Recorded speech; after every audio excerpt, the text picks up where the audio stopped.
Our 2023 tour of Vietnam began in Ho Chi Minh City. Our friend group of 16, who'd traveled together before to China and South Africa, converged on the city from across the U.S. Ho Chi Minh City is still commonly known as Saigon. It's the largest city in Vietnam by population and is the center of the country's economy. It's also one of the fastest growing cities in the world. The first thing that strikes you in Saigon is the traffic. Motorbikes swarm the streets in choreographed chaos, and crossing the road can truly feel like a daredevil act. Saigon is a captivating blend of old-world charm and contemporary architecture, with landmarks like the Independence Palace and the French colonial-style Central Post Office sharing space with gleaming skyscrapers. Ben Thanh Market is a great shopping place for those who enjoy bargaining. Our phenomenal tour manager, Nha Tang Tran, was with us for the duration of the trip. As we got to know each other, he shared many details of his life, including his time as a prisoner in Cambodia. The Cu Chi tunnels beckoned us into the history of the American War. Once a strategic base for the Viet Cong, the network of tunnels goes 3 levels deep and runs 125 kilometers, providing hiding spots as well as communications and supply routes, hospitals, food and weapons caches, and living quarters. No, you grab this first. Get out of that. No, You go down first. go down first. No. And then, And you hold this one. There you go. My goodness. And the last Viet Congs had to put the mine on Okay, the we can go now. just in case this one was discovered and American Okay. collapsed this one and just American soldiers. So I'd say they're all probably about 5. Without the benefit of modern weapons, the Viet Cong resorted to low-tech but deadly booby traps with punji stakes made to kill or maim intruders. Camouflaged trapdoor entrances to the tunnels made it nearly impossible for the American and Australian soldiers to find the hiding Viet Cong. The area was carpet-bombed by B-52s and some portions collapsed, but most of the tunnels remain intact. There's a shooting range that includes an M70 machine gun, AKs, M16s, and other firearms that tourists can shoot. Prices vary by the type of gun and per bullet. The constant sound of shooting provides an all-too-real soundtrack to the tour of the tunnels. Back in Saigon, we visited the busy intersection where, in 1963, Thich Quang Duc, a revered Buddhist monk, set himself on fire to protest the treatment of Buddhists by Vietnam's president, Ngo Dinh Diem, who was Catholic. My Ta in Ben Tre province was the traditional gateway to the Mekong Delta. It was founded in the 1680s by Chinese refugees after the fall of the Southern Ming Dynasty. We traveled by boat to Cha Tan, which has become an ecotourism hotspot. The gardens contain sapodilla, dragon fruit, logan, rambutan, mangosteen, pomelo, coconut, starfruit, Burmese grape, and jackfruit. We stopped at a coconut candy workshop where we sampled the candies, several fruits, and coconut whiskey infused with various herbs and spices. One whiskey was infused with a venomous snake. Yes.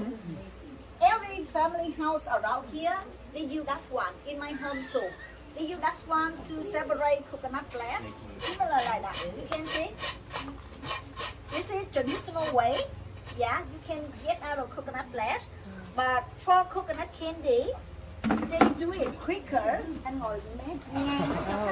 Put it away. They use this machine to get the coconut flesh. We get coconut milk. You keep one more night again and you press it. No more milk. We just get coconut oil.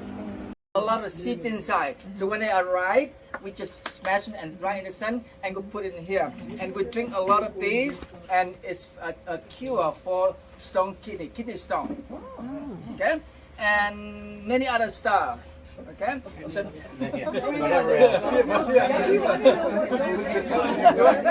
what you want more?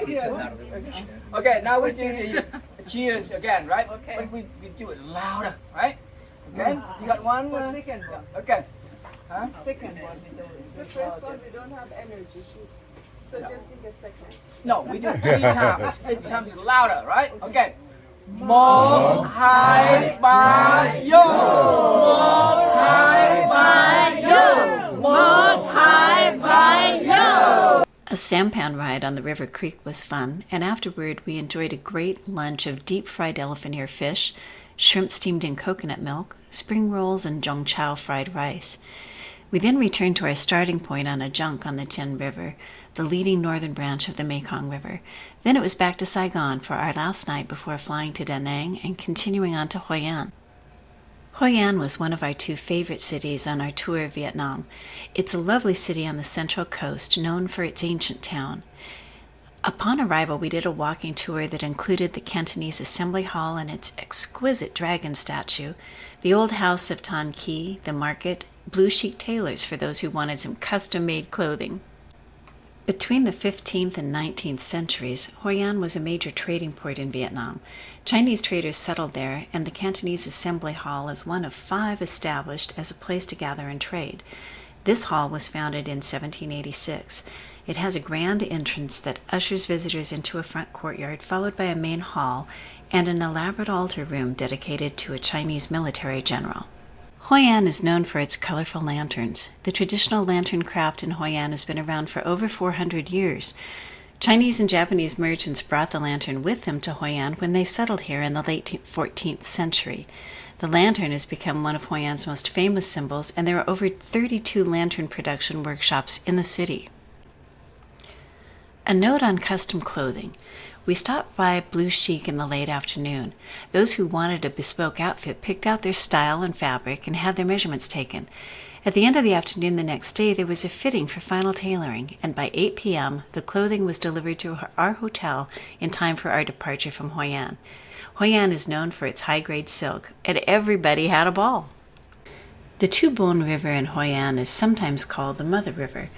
Its rich layers of alluvial soil provide abundant fishing. We took a boat trip on the Tu Bon River to Kim Bong Woodworking Village in the Kam Kim Commune, about 5 kilometers from Hoi An. Kim Bong has been a carpentry village since the 16th century. The craftsmanship of its residents is so renowned over the centuries that early rulers preferred Kim Bong artisans to work on their palaces and tombs. Artisans from Kim Bong helped rebuild the imperial capital in Hue and built ships and gaebao for the commercial port of Hoi An. We were invited to visit a private home while we were there. We had lunch and even cooked some of it ourselves at Tra Ke Vegetable Village in the countryside of Hoi An. The organic garden produces high-quality vegetables. The village began about 300 years ago when the locals were predominantly fishermen. Today, the village is home to about 200 families who sell their produce to Hoi An restaurants and homes. Around 40 herbs and vegetables are grown by the farmers in the village. We heard about an amazing bridge nearby in Da Nang called the Golden Bridge. It's become the most photographed site in Da Nang, and a few of us decided to head there to see this architectural wonder spanning nearly 150 meters and held up by 2 disembodied hands. This required taking a gondola into the Trong Son Mountains. This is the world's longest non-stop single-track cable car at 5,801 meters. As we climbed, the clouds dropped in. We weren't sure we would be able to see anything at the top after all of our efforts. When we stepped off the gondola, we were surprised to be in the middle of a huge theme park. Not what we expected at all. We didn't have any time to tarry, so immediately set out to find the bridge. In Da Nang, we stopped at My An Beach, which is a favorite R&R spot for Americans during the war. We also saw the Dragon Bridge on the River Han, which is the longest suspension bridge in Vietnam. It was completed in 2013 to commemorate Vietnam's history and the 38th anniversary of the end of the American War. Every Saturday and Sunday at 9 p.m. the road closes and the dragon breathes fire twice, then spews water twice. Situated near the Marble Mountains, Da Nang is also known for its stone sculptures. There are 5 marble mountains, which are clusters of marble and limestone hills south of Da Nang.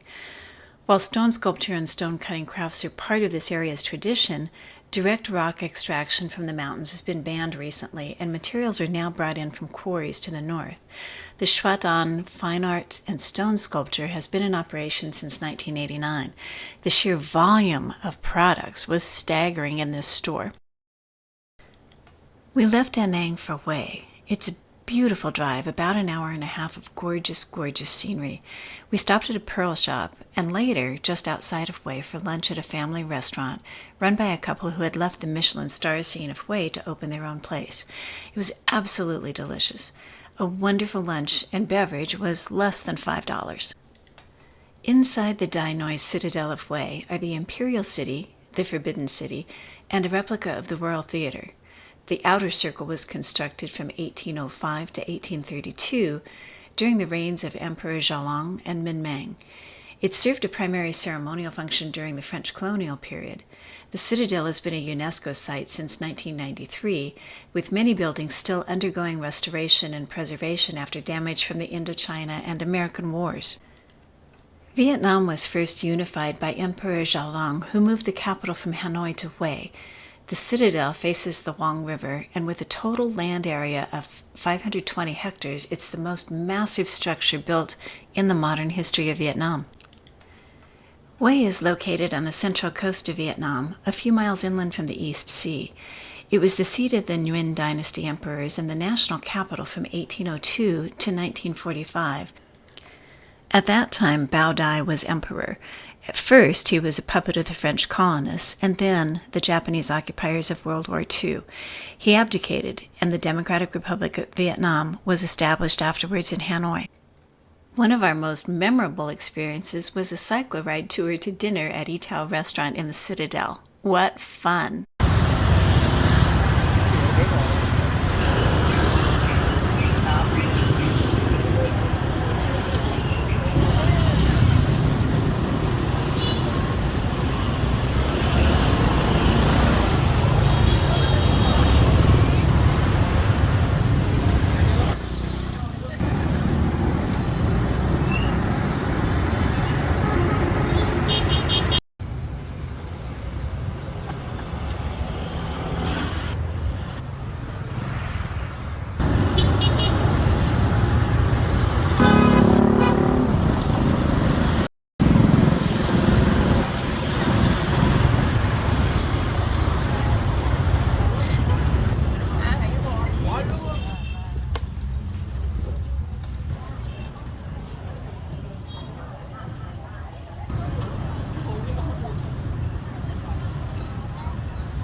Itao serves authentic Hue cuisine in a traditional garden house. It was wonderful. We had a tour of the home and grounds before dinner. The Hoang River, or Perfume River, crosses the city of Hue. In the fall, flowers from orchards upriver fall into the water, giving it a very sweet aroma, and hence the name. Tien Mu Pagoda has become an unofficial symbol of the city of Hue. It sits atop the Ha Kei Hill on the northern bank of the Hoang River. The temple was built in 1601 and was expanded and refurbished several times over the centuries. The 7-story pagoda was built in 1844, with each story dedicated to a different Buddha. The giant marble turtle at the temple is a symbol of longevity, and the big bell is a cultural relic of the 18th century. It can be heard from over 6 miles away.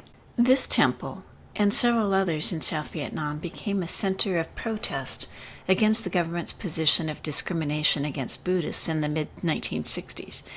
The blue Austin driven by Thich Quang Duc to his self-immolation in Saigon is displayed here as a relic. Tien Mu continues to be a working monastery today. Emperor Tu Duc was the longest reigning monarch of the Nguyen dynasty. He reigned from 1847 to 1883. He designed his tomb himself long before he died. The grounds are large, containing not only a temple and his tomb, but palace buildings that served as his primary residence. He was a complex figure in Vietnamese history. He made some significant cultural contributions and initiated administrative reforms, but he was challenged by French colonial powers and internal issues. He didn't have any children because smallpox had left him sterile. His adopted son succeeded him as emperor but lived only 7 months after that. The son and Tuduk's primary wife both have tombs on the grounds, but Tuduk himself was never buried there. He was buried in a secret location in Hue, and it remained secret because the 200 laborers who buried him were beheaded upon their return from their secret route. We enjoyed a vegetarian lunch at Dongchen Pagoda, prepared and served by Buddhist nuns. The first course was a delicious soup of lotus seeds, potatoes, carrots, mung beans, mushrooms, and soy sauce. That was followed by several courses of more deliciousness. Afterward, Tran translated our questions and the nuns' answers. She entered the monastery 16 years ago at age 12, and she's allowed to visit her family once a year. They may see her at the monastery any time they like. Her decision to enter the monastery was discouraged by her family, but she has no regrets and loves her life here. As she progressed in her monastic life, her passages are marked by round burn scars on her head from incense sticks. This is the tomb of the Emperor Khai Dinh, the 12th emperor of the Nguyen dynasty and the second to last emperor of Vietnam. He reigned from 1920 to 1931. He was not a popular emperor with the Vietnamese people because he collaborated with the French during the colonial period. Ho Chi Minh wrote a play about him called The Bamboo Dragon, which depicted him as a weak puppet of the French. He authorized the French to increase taxes to build this palatial tomb. He also ordered the arrest of many national leaders, forcing them into exile. His first wife left him to become a nun before he became emperor. He spent little time with his wives and concubines, preferring the company of his guard. His only son was born to his favorite concubine, who became the last Empress Dowager of Vietnam. From Hue, we flew to Hanoi and immediately boarded a bus bound for a 3-hour drive to Ha Long Bay. We stopped at a rice field along the way. While most of Vietnam's rice is grown in the rice bowl of the Mekong River Delta in southern Vietnam, it's also grown in the Red River Delta in the northeast. Vietnam is the second largest rice exporter and the world's 7th largest consumer. We arrived at our hotel in Ha Long Bay after nightfall and were still wondering why we had come so far, only to return the following day after lunch to Hanoi. Watching the sunrise on the bay was worth it on its own, but there was more to come. We departed early for our cruise of Ha Long Bay, its limestone islands, and a tour through Sun Sat Cave.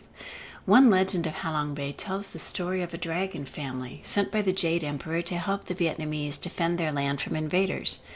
The dragons spat out jewels and jade, which turned into islands and islets, forming a natural barrier against enemy ships. After the victory, the dragons decided to stay in the bay, and their presence is believed to bring good fortune and protection to the area. The labyrinth of channels allowed the Vietnamese army to stop Chinese invaders and sink Kublai Khan's fleet. During the American War, the U.S. Navy mined many of the channels. Some of these unexploded mines still pose threats to shipping routes and local fishermen. Back in Hanoi, we hit the ground running with a visit to Ho Lo Prison, also known as the Hanoi Hilton. It was built by the French in 1886 and called Maison Centrale. Its main purpose was to hold political prisoners. Torture and execution by guillotine were common and still in use by the early 1960s. During the American War, U.S. pilots who had been shot down were held here. John McCain, who was imprisoned here for 5.5 years, and John Kerry visited in 1993 to rebuild America's relationship with Hanoi. The tour of the prison was a solemn experience. The Museum of Ethnology celebrates the 54 officially recognized ethnic groups in Vietnam. It's beautifully laid out and easy to understand, and is a captivating showcase of the diverse ethnic groups, showcasing artifacts, costumes, and interactive exhibits. With both open-air and inside exhibits, it offers insight into the varied lifestyles and cultures within Vietnam. We went on to the Ho Chi Minh Mausoleum, where visitors can appreciate the distinctive Vietnamese architectural elements and even view Ho's body. We chose to walk the exterior, save Hi-Ho, and proceed to the one-pillar pagoda built by Emperor Li Tai Tong in 1049. It's an iconic landmark in Vietnam. Next, Tran treated us to bia hoi and bites at a very local Vietnamese restaurant before taking us for egg coffee. Coffee is a very big deal in Vietnam. The country is the #2 exporter of coffee in the world, and right now salt coffee and egg coffee are all the rage. That evening we enjoyed the Tong Long Water Puppet Theater performance before a farewell dinner with the group.